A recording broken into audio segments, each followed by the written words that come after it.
Hello, everyone. Welcome to the second session of the YA Technology webinars. Today, we're going to be going over the history of AI. So these are some of the things that we're going to be going over today and learning about. First of all, we're going to go over theoretical AI. So these generally are things that don't seem like artificial intelligence, but they actually do fit the criteria for artificial intelligence. We're going to be going over some new discoveries in the past, just science-based stuff. We're going to go over official research, so starting actual research with very well-established people. We're going to be talking about the AI winter when people started losing their faith in artificial intelligence and eventually research in it came to a standstill. And we're also going to be learning about machine learning and AI's kind of come back into society. So theoreticals, they're kind of AI, kind of not. So most of you have probably heard of the story or you've seen the movie of Frankenstein. As many of you know, Dr. Frankenstein creates this monster who ends up being very intelligent and can think on its own, um, and is basically just like life itself. And so it's very interesting because Frankenstein's monster is a very good example of how AI doesn't always tend to be a computer. AI can be inserted into a robot or a humanoid or a monster like Frankenstein, and it would still be counted as AI. So Frankenstein's monster is a very good example of artificial intelligence before the idea of artificial intelligence was ever created. So in the story, um, we learn about Frankenstein's monster and his struggles with life and society. We learn about how he's, on the run because he's been accused of a crime because he looks, scary. And this story teaches us a lot about our responses to intelligence and our prejudice. Even before AI was created, the story kind of showed off how we would react to an intelligence that's similar to ours but doesn't look like us, and consequentially, what we would do in response to that. Um, in the story, we tend to have a very negative reaction to it, as seen with Frankenstein. He was, prosecuted, chased after, and eventually killed. And the story is very interesting because before anyone had even come up with the idea of AI, this story of Frankenstein already came up with a dystopian situation that kind of summarized how we would react to AI. And it's been surprisingly accurate so far, with how things have been in the present, with people being afraid of AI, people wanting AI to not be a thing, and overall having pretty prejudiced ideas when it comes to humanoid AI. Uh, you know, things like artificial intelligence that can talk to people, for therapy and the such. And so the story was written little under 70 years ago now, but it's still done a very good way, or it's done a very good job of showing how AI fits into our society in the present day.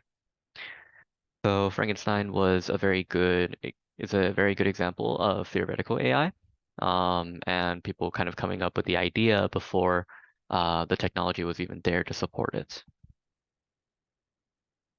So next we're going to talk about Rossum's Universal Robots. This is, not as well known as Frankenstein. This was a Russian play that uh, went through the idea of robots that could do things on their own and would eventually gain their own consciousness. So the story goes as this. A man who has a brother ends up creating the self-functioning robots who can do work, and they can do everything people in factories do. But his brother takes advantage of this and steals his ideas to make his own robots and sells them for profit. Eventually, the robots gain their own consciousness and they revolt against the humans they work for, eventually killing everyone and taking over the world. So even this lesser known play has some very, very important ideas in it. First of all, this was the first introduction into the world of the idea of robots. Before this play, robots weren't a thing. Like the word did not exist. But this play brought it into existence. But more importantly, this play helps illustrate humans' fear of a robot uprising, as well as the danger of potentially monetizing AI.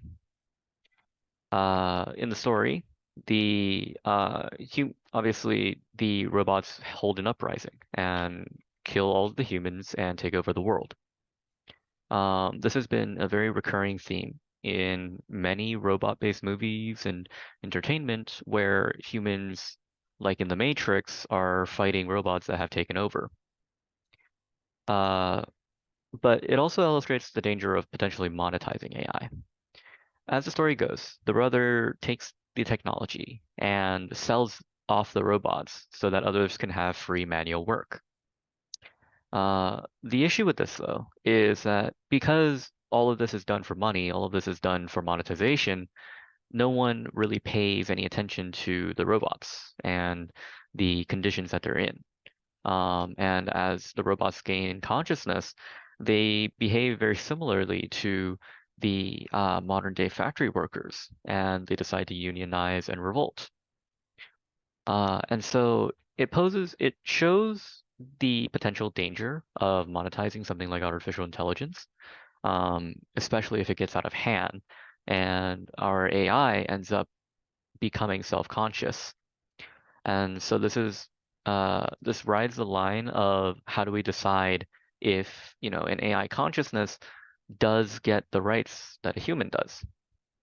And this play does a very good job of showing that if, there's a self-conscious AI that does not get the rights as a normal human, they would have the same, they would come to the same results as humans would and revolt.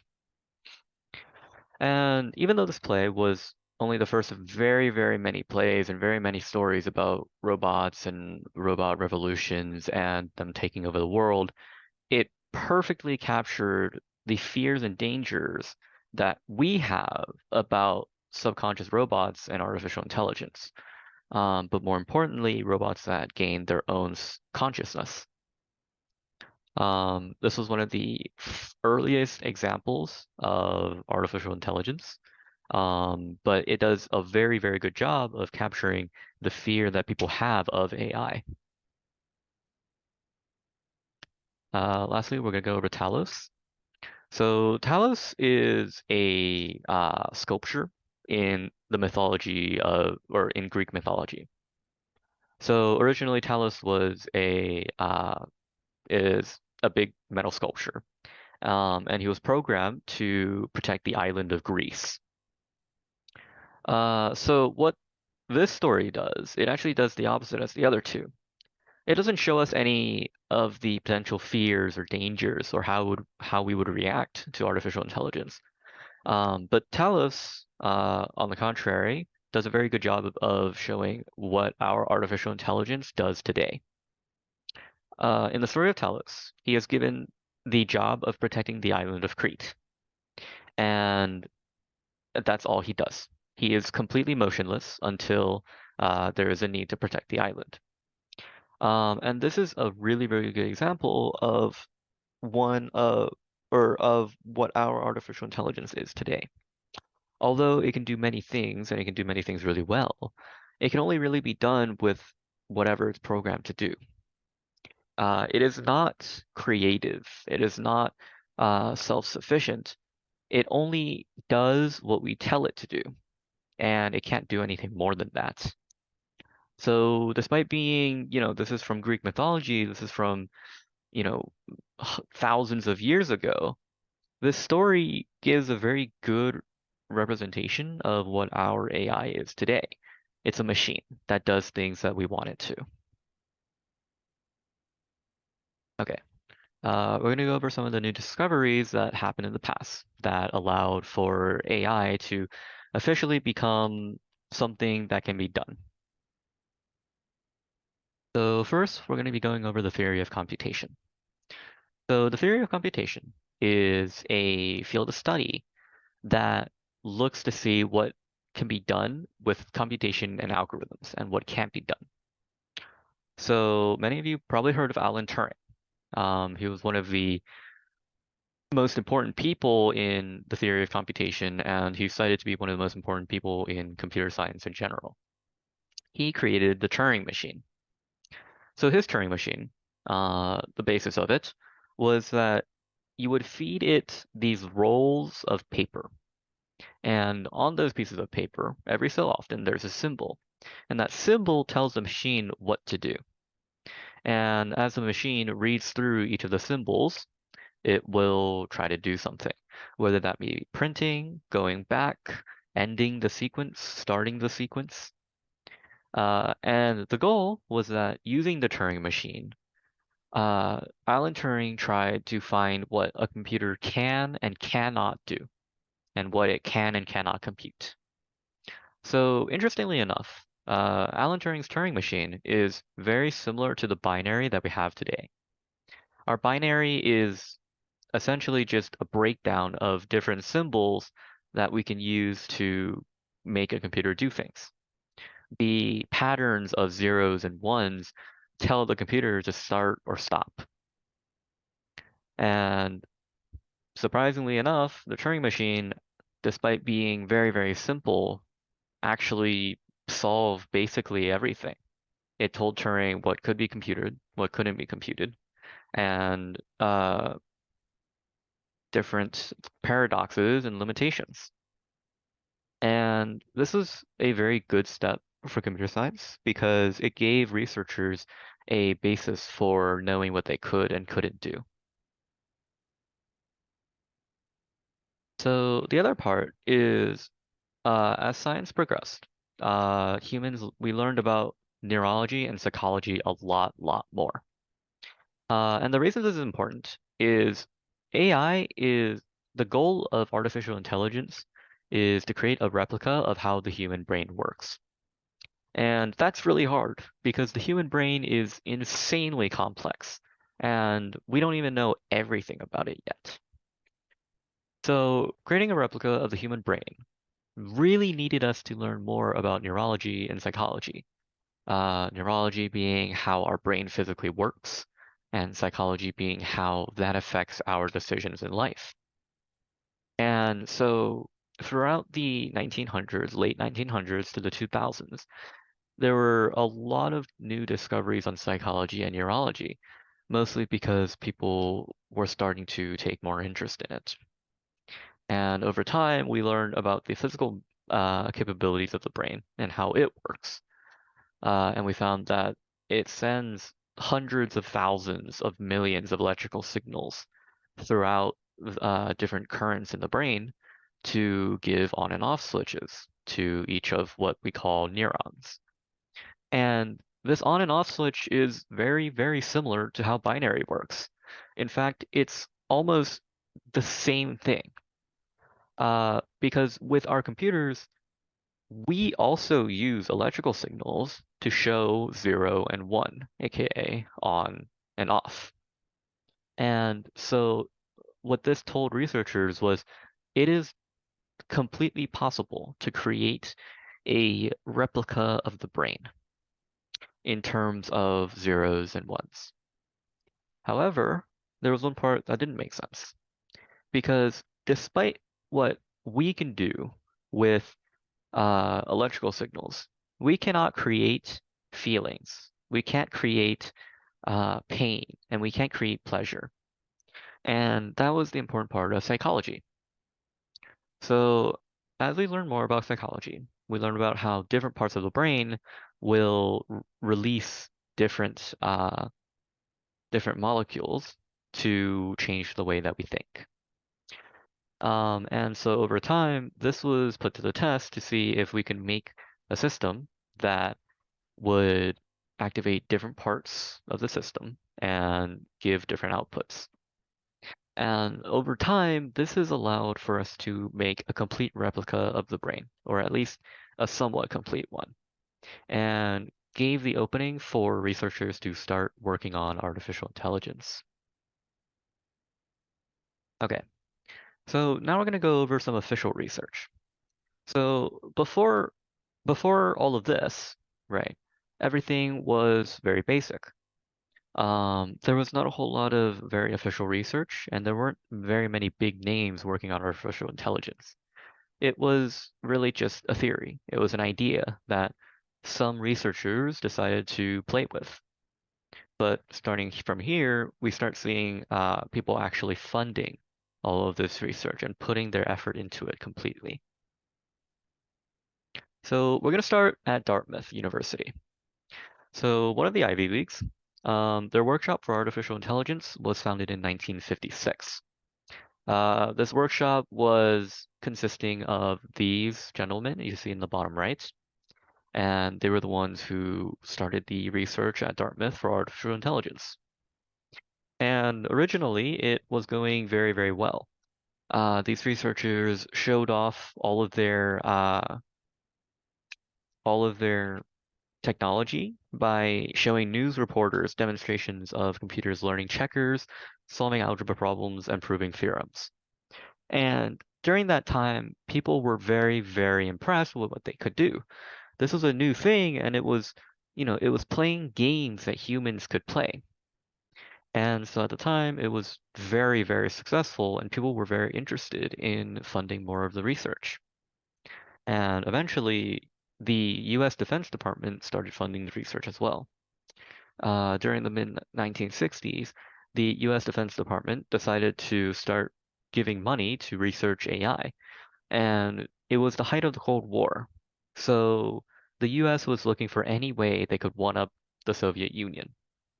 And so the hope was that AI would give way for new technology that would give the US some kind of advantage in war.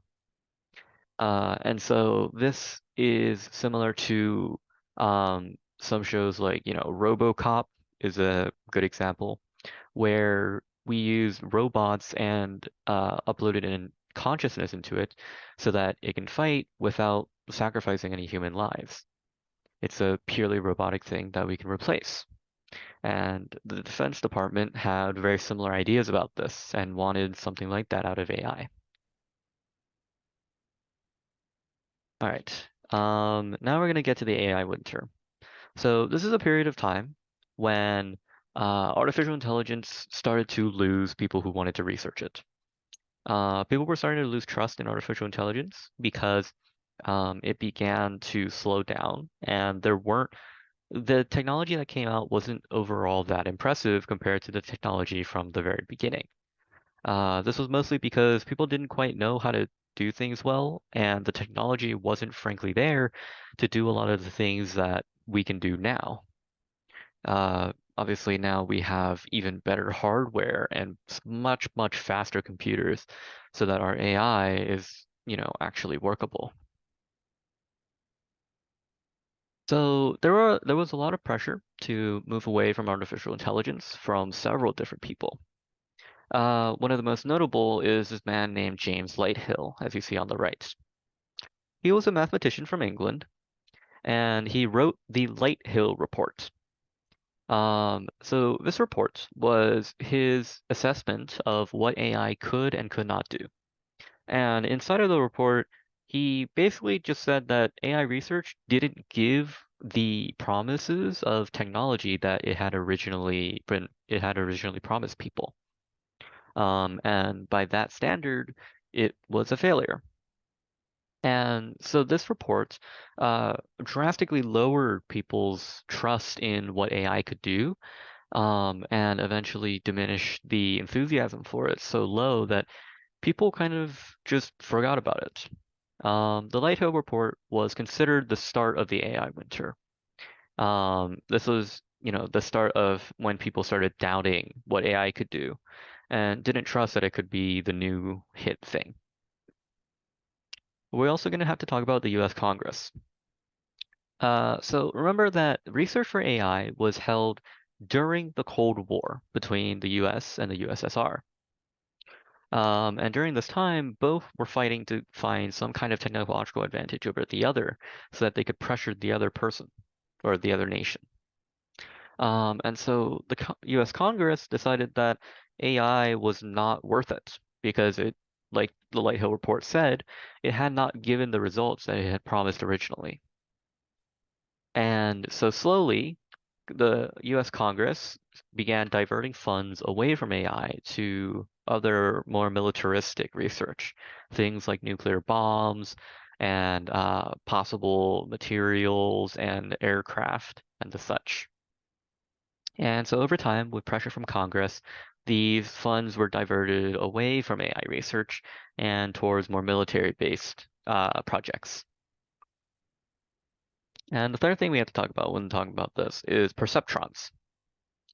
So these were the first ever attempt at making a robot similar to what we see with RoboCop, or more recently Ultron or Vision, where they can walk and see and think and hear. Unfortunately, this project did not work, and none of the robots that they created did actually were actually able to walk and see. Most of this was because of technology that was way too old, way too outdated. And eventually, later on, there was technology that came out that allowed perceptrons to become a thing.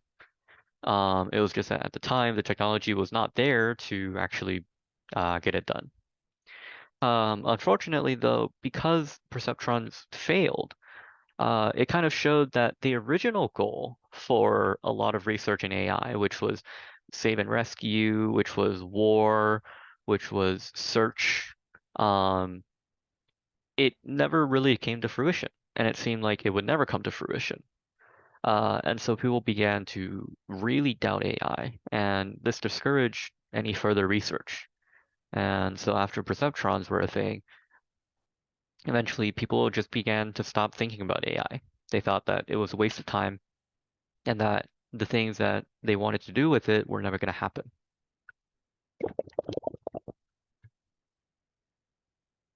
Okay, some good news.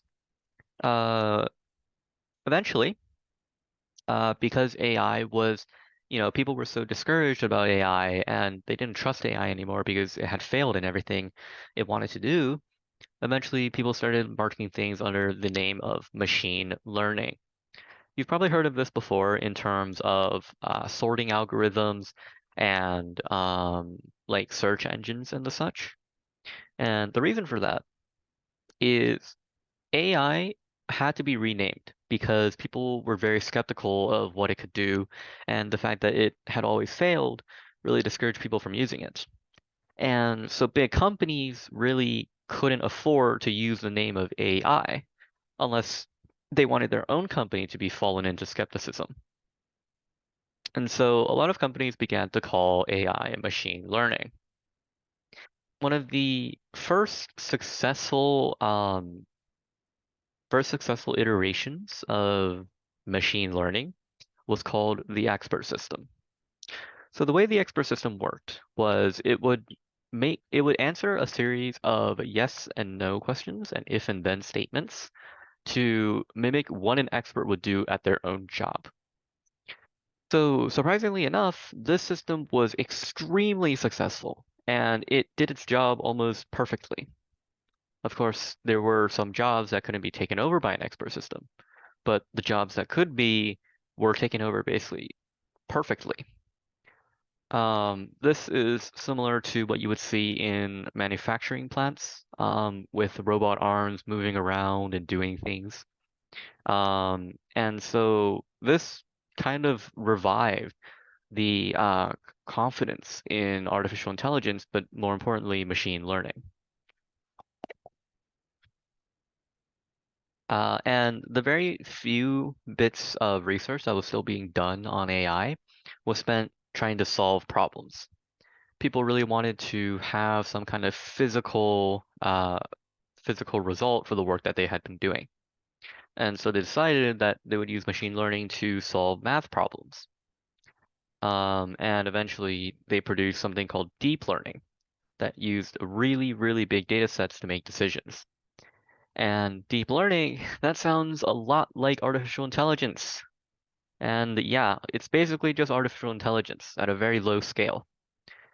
Just renamed so that people would have a bit more confidence in it. And so over time, this was a very, very successful way to approach AI. And over time, people became more and more confident in AI's capabilities. Eventually, in basically modern day, capitalism caused companies to start using the name AI again. And so now we have a bunch of companies that we know have used AI. So some of them are Google, YouTube, Amazon, Apple, and OpenAI. So Google obviously has their own Google AI. YouTube, the YouTube algorithm counts as an artificial intelligence. It will search through what you generally watch, and it will give you videos that are very similar. Amazon has AWS AI, and last year they bought Snackable AI. Um, it was an independent company that sold its AI to Amazon.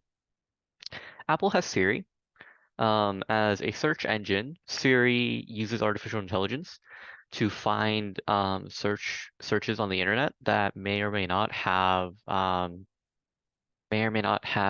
relevance to what you're searching up. And using AI, it can choose what it thinks has actual relevance. And finally, probably the most famous one right now is ChatGPT. The program, the website that lets you create documents based on what you tell it to do. All right. Thank you for coming to the webinar. This is the end of the slideshow. I hope you enjoyed and learned something. And next time, we're going to be going over what AI can do and why it matters in your life. All right. Thank you, everybody. Bye bye.